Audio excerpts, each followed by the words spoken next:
শিক্ষা প্রতিষ্ঠানের ছাত্র দলের আহ্বায়করা সরাসরি সম্পৃক্ত ছিলেন। আমরা কিছুদিন আগে দেখেছি শাহবাগ থানার ভিতরে ছাত্র দলের নেতা কর্মীরা থানার ভিতরে ঢুকে আমাদের সাংবাদিক ভাইদেরকে তারা পিটিয়েছে।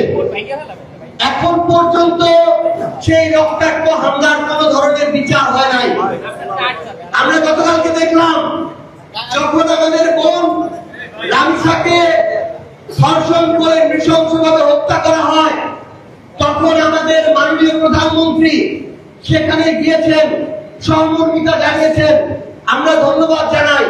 কিন্তু এই সহমর্মিতা যদি ওই একদিনের শুধুমাত্র ইস্যু ধামা চাপা দেওয়ার খেলা হয়, পরে 6 মাসে বিচারের কোনো দিশা খুঁজে না পাওয়া যায়, তাহলে এই সহমর্মিতার কাজ আগামী বাংলাদেশের জনগণ আর মেনে নেবে না। এর আগে আসিয়া হত্যাকাণ্ডে যখন সারা বাংলাদেশ তোলপাড় হয়েছিল, প্রথমে শুনলাম 30 দিনের মধ্যে রায় কার্যকর হবে, তারপরে 90 দিনের মধ্যে রায় কার্যকর হবে।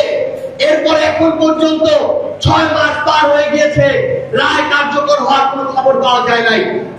এই জন্য আমরা আহ্বান করি, আমরা বিএনপিকে এবং জনাব তারেক রহমানকে আহ্বান করি, আপনার এই ছাত্র দল যুব দলের যারা নেতা কর্মী তারা অভ্যুত্থানে আমাদের সহযোদ্ধা ছিল, তাদের প্রতি আমরা শ্রদ্ধা সম্মান দেখাতে চাই।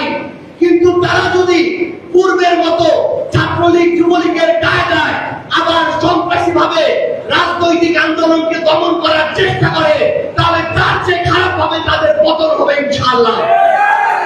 আমরা স্পষ্ট করে বলছি, আগামীর বাংলাদেশে কোন রাজনৈতিক দলের অঙ্গ সংগঠন কিংবা আইন শৃঙ্খলা বাহিনীকে পেটোয়া বাহিনী হিসেবে ব্যবহার করে অন্য কোন দল মতের উপরে দমন পীড়ন আর মেনে নেওয়া হবে না।